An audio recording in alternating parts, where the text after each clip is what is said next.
नमस्कार, प्रणाम। हम भोजपुरी गायक सुमन सवेरा आप सबके फिर से पैर छू के प्रणाम करता नहीं। और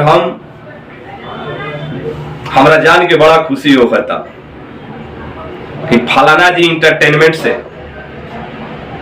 बहुत बढ़िया एगो गाना आ रहा बा, जौना गाना के नाम बा काट के खा जीव।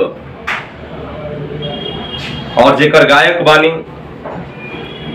यूनिस राज उर्फ फलाना जी, हमार छोट दुलरुआ भाई बहुत बढ़िया गावेले। तो हम आग्रह करब कि एक बार गाना के रुआ सब जरूर सुनी जा,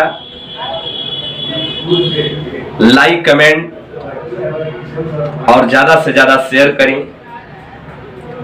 और फिर से हम आग्रह करब कि जो गाना आवता काट के खा जाइब, एक गाना के जरूर सुनी। आ जैसे भी सबका के प्यार देने वही तरह भाई के ऊपर प्यार दुलार बनौले।